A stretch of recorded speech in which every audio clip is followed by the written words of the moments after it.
Well, happy Saturday night and happy Dub Nation. I hope you're happy. The Warriors finally won a game. This is what happens when the Warriors aren't faced with a daunting challenge of easily the most difficult schedule when it comes to opponents. They play a team in the Brooklyn Nets, not bad, but they're not a powerhouse either.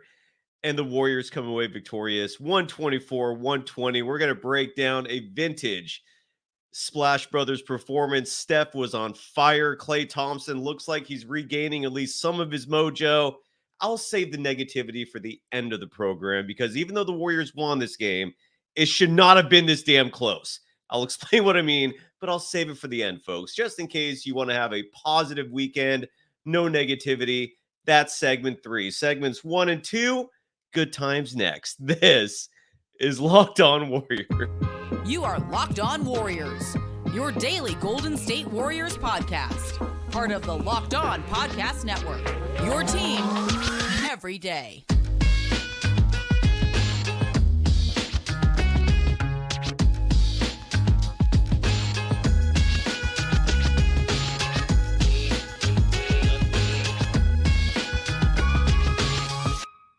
Thank you for making Locked On Warriors your first listen every day. We're free and available wherever you get podcasts and on YouTube, where our live shows are exclusive. We're part of the Locked On Podcast Network, your team every day. Today's episode is brought to you by Gametime. Download the Gametime app, create an account, and use the code LOCKEDONNBA for $20 off your first purchase. Speaking of Gametime, by the way, there's someone on Instagram who has been DMing me for PrizePicks advice, and I hope I helped you a little bit. One of the many cool things about PrizePicks is they have a lot of running promos. Right now, for example, the whole premise of PrizePicks is betting on 2 to 6 players, whether they're going to get more or less than certain statistics. And right now, you can make a play on Kevin Durant for half a point as one of your 2 selections. So Adam on Instagram, I hope I'm helping you out there. I won one of my 2 plays thanks to Brandon Podziemski, the rookie, who should be in contention.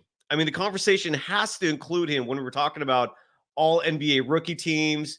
I don't know if I'm guessing Chet Holmgren's the favorite for rookie of the year, but if Brandon Podziemski keeps playing the way he's playing, his stats are going to look incredible. Anyways, he was an easy bet tonight for PrizePicks. I easily selected more than for his points total, and Jonathan Kuminga would have won me my other bet if he had played more than 20 minutes because you had to choose whether he's going to grab more or less than 4.5 rebounds. I thought that was a lock, but we only saw him for 20 minutes. We'll talk about that later. But regardless, PrizePicks is fun, and you can follow me, Cyrus Saatsaz, your host tonight, on Threads at Dog Wild.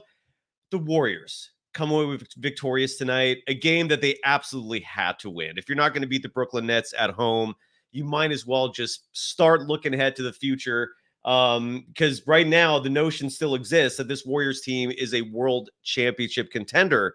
I still believe that if they play the right players. A lot has to go right, but a lot did go right tonight, and they came away victorious. Again, 124-120, the final. The Warriors led this game by 18 points. I believe that lead was in the second quarter.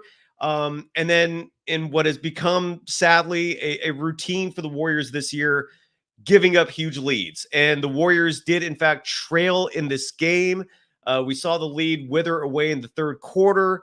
But Steph Curry came in. He was hot in the fourth quarter. Before I read his official stat line, I want to read what he did just in the fourth quarter alone. Steph in the fourth quarter tonight had 16 points. He was a perfect 7 of 7 from the field. He was a perfect 2 of 2 from beyond the arc.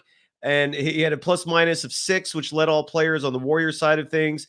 And those 16 points in the fourth quarter were massive. Steve Kerr brought him back into the game a little earlier than I think he wanted to. It was around the 8.5, 9-minute mark of the fourth quarter when Steph came back in the game, and he saved the day. Steph's stat line for the evening, returning to form after struggling a little bit in LA. Really bizarre how Steph routinely struggles in that building. We still haven't really discovered a clear-cut answer as to why that is. But when Steph plays in LA, and who knows if that's going to change when the Clippers go to their new arena next year, but he had a 17-point performance last game, well below his season average, his career average. And again, he rebounded back to form tonight, 37 points on 14 of 22 shooting, 6 of 8 from beyond the arc. The dude was on fire. And just to finish off his stat line real fast, again, besides the incredible shooting, he was also 3 for 3 from the charity stripe. He had 3 rebounds, just 1 assist, but this was a night where they desperately needed him to take over, and he did. Was also a +7 in net rating. Even had, I don't know how this is possible, but Steph also had 3 blocks in tonight's game, finishing the game again with 37 points to lead the way. Now, the player that was a little more surprising in terms of having a big night, just because we haven't seen it enough this year. But Klay Thompson has been turning things around lately. In the last 12 games, Klay has been shooting over 40% from beyond the arc. That is a massive relief to see. And he scored 20 or more points in 7 of the last 12 games. And he delivered tonight as well. Had an especially awesome first half. Had a great overall game, finished with 24 points, shot 7 of 19 from the field. That is good, not great. But the 4 for 9 from beyond the arc, that is great. Encouraging was him going to the line 3 times, and he was a perfect 6 for 6 from the free throw line. Klay getting trips to the line would be such an amazing thing to start seeing from him as something else to contribute as we see other parts of his game regressing a little bit. He also had 5 rebounds, had 3 assists. So the Splash Brothers combined 61 points tonight. Kudos to a vintage performance from the Splash Brothers, the greatest shooting backcourt in the history of the NBA. It's not even close in that category. And again, the Warriors back on track in regards to winning, and to the Splash Brothers. Brandon Podziemski, my Lord. This is, and again, I bow down to Mike Dunleavy Jr. I give him his credit, his respect where it's due, because I've been digging into who exactly has been responsible for Brandon Podziemski being selected is it the 18th or 19th pick? I can't remember which one they had. I think it was 18th. Regardless, middle to late first round. It's not easy to nail that pick. And boy, did they nail it. Brandon Podziemski was a bit of a surprise when he was selected. Came out of a small school, Santa Clara, only played there for 1 year after transferring from Illinois. And what we saw from him, and when I say we, I mean more specifically the few people who actually did watch his games last year, is a tenacious player who can rebound the ball. He's 6'4", 6'5". His listed height, I'm actually curious. I always sometimes hear 6'4" and sometimes 6'5". On the official listed height for Brandon Podziemski is 6'4", 205 pounds. And for a player of his size, he averaged 8.8 rebounds per game in college last year. And we're seeing why he did that. Again, the dude is tenacious when it comes to battling for loose balls, for aggressiveness. And the other part of his game, which we're seeing now, which translated from college, was his three-point shooting. This is a player who shot just shy of 44% from beyond the arc last year. And now we're seeing that three-point shot starting to fall as well. If Brandon Podziemski continues to progress, I mean, this could be an all-star type player for the Warriors. I mean, the fact that he's a rookie is unbelievable. And he's clearly earned the trust of Steve Kerr. He got 32 minutes tonight. He shot 7 of 15 from the field, just short of 50%. He, just like Klay Thompson, was 4 of 9 from beyond the arc. Only had 1 trip to the free throw line, but again, that's part of his game that I think will grow as time goes on. He's got that running hook, which I don't know how success. I think he tried it once tonight and missed, but that's literally an unblockable shot. So if he masters that running hook, that's going to be a facet of his game that is going to frustrate the rest of the NBA for the next 10, 15 years. Frustrate to no end, because there's very little he can do about that. And if he can make that consistently, mad on. So again, Brandon Podziemski in this game, 32 minutes, 4 of 9 from deep, 1 of 2 from the free throw line in his 1 trip there, grabbed 5 boards. This is now 7 straight games for Brandon Podziemski where he's grabbed 5 or more rebounds. That ties a mark set by Eric Pascal in 2019 in terms of rookies and consecutive games grabbing 5+ boards for the Golden State Warriors. So the dude is a tenacious rebounder, a fantastic scorer. He obviously can handle the rock. Steve Kerr, as we've seen, wants ball handlers out there. We oftentimes see these 2 point guard lineups implemented on the court. And thankfully, with Brandon Podziemski, you're not seeing a drop off in terms of size, in terms of rebounding, even defense. He's solid at. I know his lateral quickness doesn't measure up with some of the more faster point guards out there, but he holds his own. I don't see that being a negative. So 19 points on him for the night, 5 rebounds, 5 assists, did have 5 turnovers, but they weren't costly, thankfully. And, and that's something that I think as his game develops over time will go down. Was an even number in terms of the plus minus. Yeah, awesome game. Brandon Podziemski. So that's your backcourt. It was absolutely phenomenal. And want to also quickly give some love, speaking of guards, to Chris Paul. He had 8 assists at the half.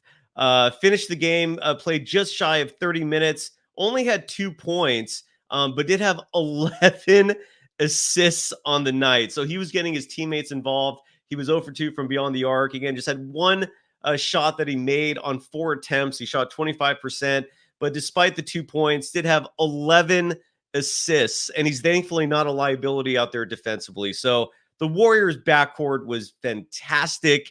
And again, the Warriors come away victorious. We're going to have a lot more in just a moment. I'm going to try to get to the chat, see if anybody is saying anything that I need to add to the show. So I'll check on that in just a moment. Got to give some love to one of our many incredible sponsors who foot the bill for this program. And first up is PrizePicks. And again, I'm absolutely in love with this game. It's incredibly fun. Again, us folks here in California, we're hamstrung in the sense that typical gambling sites are not legal yet. So if you want to play, for example, FanDuel, the official sportsbook of Locked On, you have to go the VPN route. You have to kind of cheat your way into that. But that's not the case with PrizePicks. With PrizePicks, it's legal. There's no guilt. There's no loopholes you got to play with. You can literally download the app and you can just start playing immediately. It is super fun. The premise, for those of you who are not everydayers of this program, you got to bet on a minimum of 2 players, a maximum of 6 players. Now, if you start betting on a larger amount of players, it's not necessarily an all or nothing proposition. You could get money. Let's say you bet on 6 players and you nail 5 of the 6, like what I did the other night. You could still win money. It's not an all or nothing affair. And that also applies to 5-player bets. And they give you an option as to whether or not you want to go all in, or if you want to win less money back, but also have options for winning with not all of the players listed. Meaning, for example, if you get 4 out of 5, you could still win money. So they give you a lot of options there. And it's all about just whether or not a player is going to score more or less than a certain amount of points, whether they're going to grab more or less than a certain number of rebounds. And again, I had 2 plays tonight. Brandon Podziemski easily scored more than the 11.5, which was the line set for him. Jonathan Kuminga, unfortunately, I didn't win my other bet, but because I won 1 out of 2, I still came away a winner tonight. And Kuminga had 4 rebounds. His more or less than total was 4.5. So if you bet on that like me, I understand your frustration just a little bit because he played 20 minutes and change tonight. Should have played 25, maybe 30. But nonetheless, the Warriors won. And I still was a winner because as long as I got one of my 2 bets in successfully, I am a happy person. And you should be playing as well. It is fun.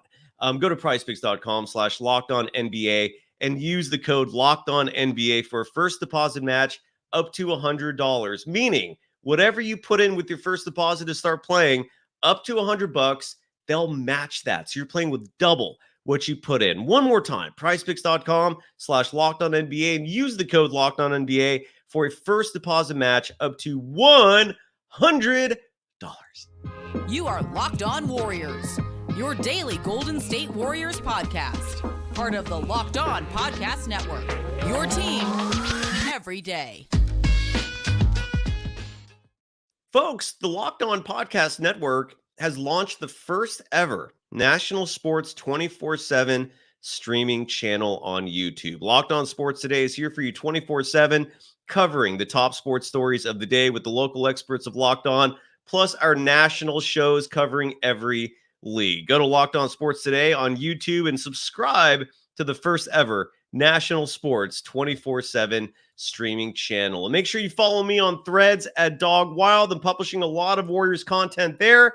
Let's see what's going on in the chat. Amar Jal writing about Andrew Wiggins, saying Wiggins was 5 for 5 from the field. What? I don't know. I don't understand really what that means. But he's talking about Wiggins here.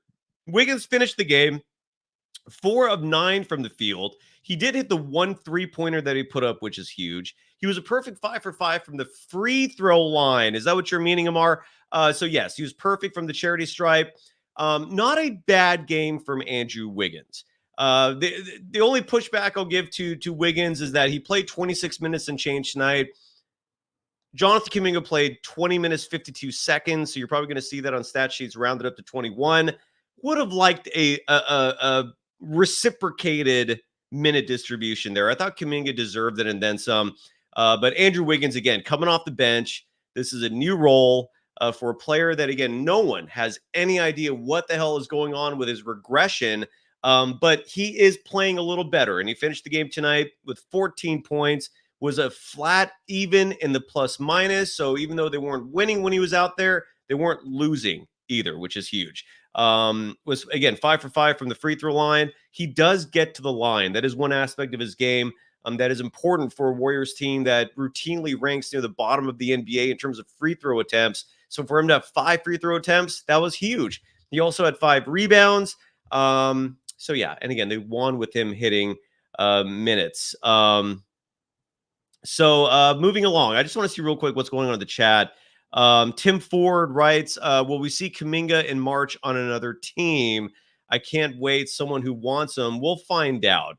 Again, I want to stick to the negative in just a moment. I want to highlight some more positives real fast here.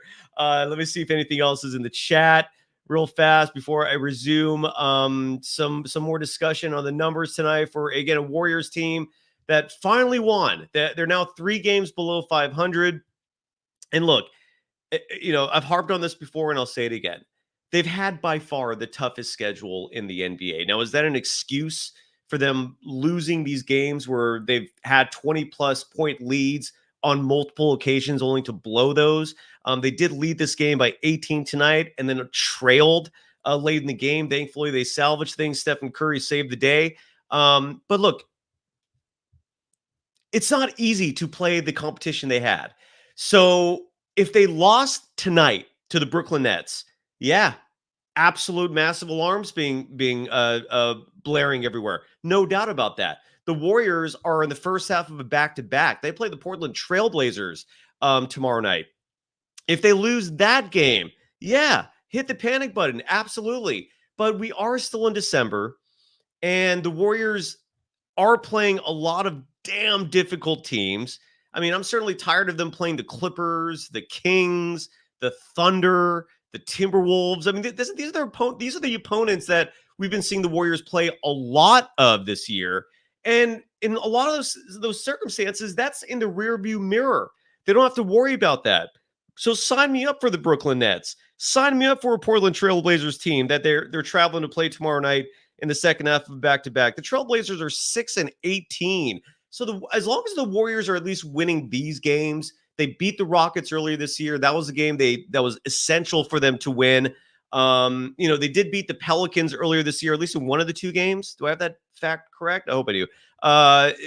As long as they're winning these games, there is still reason for hope in the grand scheme. Because again, we're in December, and who knows what this Warriors team is going to look like in March, as I think Tim alluded to. So to win this game, a game that they had to win, a game that they should win, was huge. Cam Thomas, by the way, for the Brooklyn Nets, that dude can score. 41 points for him tonight. It's interesting seeing him in person. The dude's a blur. He's very fast. He gets to where he wants when he wants without impediment.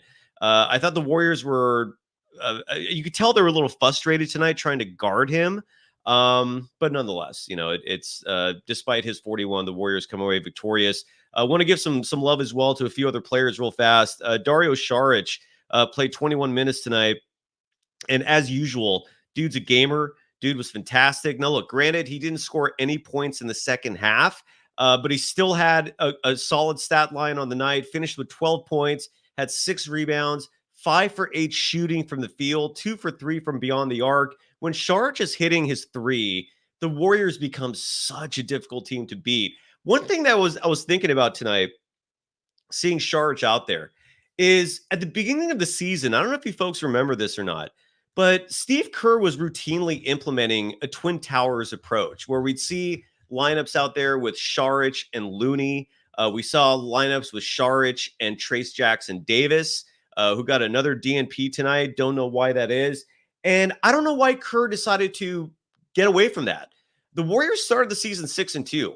Whatever they were doing at the beginning of the season, I don't know why Kerr doesn't continue doing the things that works.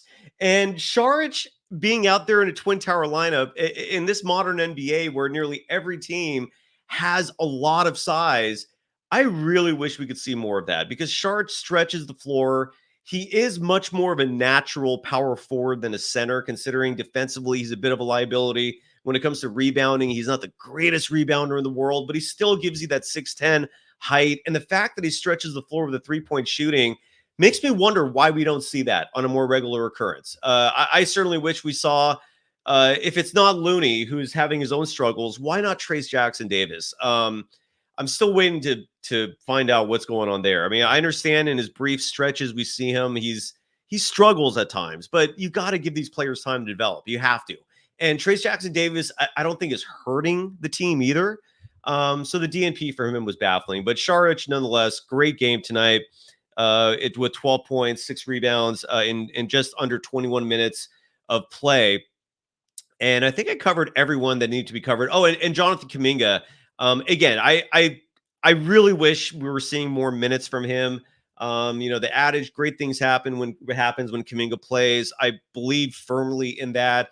And for some reason, even though he started the game, he got pulled. I think I have it here. Let me see if I have this written down. Yeah, he got pulled at the 4:35 mark of the third quarter for Andrew Wiggins, and we just never saw him again until like 30 seconds remaining in the game. And then Steve Kerr brought him in for defensive purposes, and he did the job. I forgot who. I think it was Mikal Bridges. He was assigned to defensively in a very tight game. The Nets needing a desperate score, and Kuminga held his own. Played defense on the Nets' best player, prevented the bucket, and the Warriors hang on. And I don't understand what Kerr has against him. Whether I don't think it's personal, but who knows? Whatever it is, I really wish Kerr would get over that. Like this is a player who is helping you. This is a player that is contributing in a positive manner. And he was doing that again tonight. And to be rewarded for that with just under 21 minutes of play, it's disappointing. Kuminga looked frustrated when he got taken out because he was actually developing a rhythm in that third quarter when he got pulled. And right when he got pulled is when the Warriors dropped off in terms of point production. The Warriors are leading, I think, by 9 when he got pulled. And then a short time later, it's a tie game. They're trailing. It's just what's happening to the kid is not fair. I just don't see how any of this is fair to him. It's one thing if he's hurting the team, but he's not hurting the team. He's helping the team. So Kuminga on the night finished the game again in 21 minutes. He was 3 of 6 from the field, was having his way getting inside, had 4 rebounds on top of 10 points, added 2 assists, had a block shot, was a +4 in the plus minus. And he's one of the team leaders in plus minus this year for very good reason, because great things are happening when he plays. And I just hope we see more minutes from him. In just a moment, I'm going to, again, if the negativity thing is not your thing, have a great night, because when we come back, I am going to criticize Kerr a little bit, because this was a game that they won. Thank goodness. 124-120 is the final. It should not have been as close as it was. And there were a few moments in this game that I jotted down that to me were head scratchers in terms of like looking at Steve Kerr's decisions and going, why? What is going on here? Can you make sense of things? And I'll explain what I mean in just a moment. So again, if you want to end the night on a strictly positive note, I bid you adieu, because I am going to be critical of Kerr a little bit here. And it is warranted. It is justifiable. I'll explain what I mean in just a minute. First, though, I got to give some love to our other sports gambling sponsor, and that is the official sports book of the Locked On Podcast Network, FanDuel. Look, there was Saturday football today. Saturday football. I love Saturday football. To me, it's such a wonderful thing. It's one of the nice things about what we call reality and life. And, there's good things in this world, and there are things that just drag us down and depress us. Not Saturday football. And so if you've got a FanDuel account, if you're playing with FanDuel and you're betting money, you must have been stoked to see some NFL action on a Saturday. And right now, new customers with FanDuel get $150 in bonus bets with any winning $5 money line bet. That's $150 just on placing a winning bet. The 49ers tomorrow, if I'm not mistaken, are playing the Arizona Cardinals. And I believe the line for that game is somewhere in the 13 to 14 range. That is a game where I would bet $5 so you can win $150 in bonus bets. That's the promo that FanDuel is running right now. That's all you have to do. It's a money line bet. There's no spread. So even though the Niners are favored in that 13 to 14 range, courtesy of the FanDuel Sportsbook, all they have to do is just win the game, and your $5 bet turns into $150 right into your account. So if you've been thinking about joining FanDuel, there's no better time to get in on the action. Visit FanDuel.com/lockedon and kick off the NFL season. FanDuel, the official partner of the NFL. You are Locked On Warriors, your daily Golden State Warriors podcast. Part of the Locked On Podcast Network, your team every day. All right, one final segment of Locked On Warriors. I'm Cyrus Saatsaz, your host. Thank you for making Locked On Warriors your first listen every day. For the everydayers, we're back at it tomorrow. Post-game, Warriors, Trailblazers. I'm going to try and get the Hall of Famer Rick Barry to come back on the program tomorrow. No guarantees there. Rick and I will be hosting an episode of the Rick Barry Show on Tuesday. If you ever want to catch any of those live, we record those exclusively on the Mic'd Up app. It's Mic'd Up is spelled MIC''D and the word up. All of our live shows are available there. So hope you tune in on Tuesday. That's when Rick and I will be back together. But regardless, we will have another post-game show tomorrow, Warriors and Trailblazers.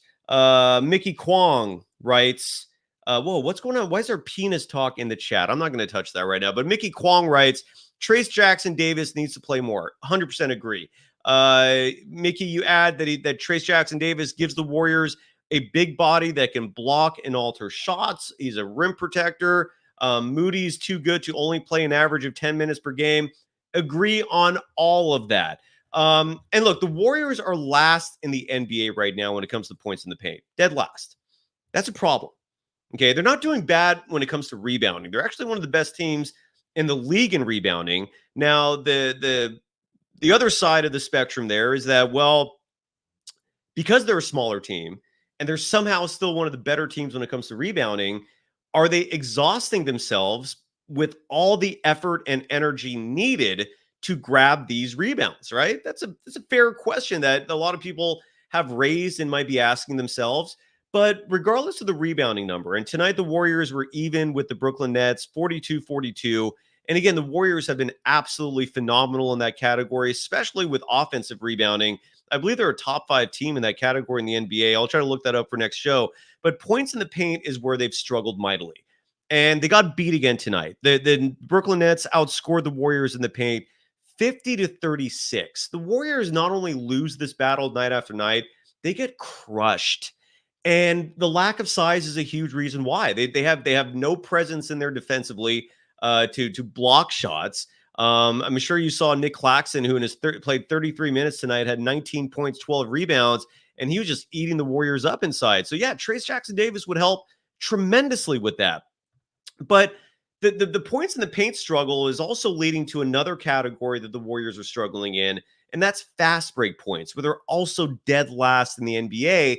And those two are synonymous in the sense that if other teams are getting easy buckets, you don't have an opportunity to push the ball. You don't have an opportunity to put pressure on an opposing team's transition defense. And that is where a lack of size is hurting you. So I don't get it. I don't understand it. To me, the small ball thing, if you're an older Warriors fan like myself, who has PTSD borderline from all those years with Don Nelson running small ball, trading Mitch Richmond for Billy Owens, that's a trade that still haunts me to this day, because even though they got bigger with that decision, Nelly's idea was to have Billy Owens be basically a small ball 5, but Billy Owens was Billy Owens. He ended up not, living up to the lottery pick hype. Meanwhile, Mitch Richmond ended up becoming a Hall of Famer. The point is, if you're a longtime Warriors fan, you've been traumatized by small ball. And it worked when you had Steph and Klay in their prime, Draymond Green in their prime, Andre Iguodala as your sixth man closing out lineups, whether you had Kevin Durant closing out games, whether it was Harrison Barnes in his earlier years, whether you had a player like Otto Porter Jr. The point is, when you have the talent or talent like that, you can pull it off. Of course you can. But the Warriors don't have that anymore. So still baffling to me why this small ball thing is a thing. I don't personally, I don't get it. I don't think it's helping at all. And Dr. J30, who writes that you're worried that Steph might get hurt, totally with you. When you're small like this, it's an added strain on your team to try to play that much harder to keep up with bigger, more athletic players.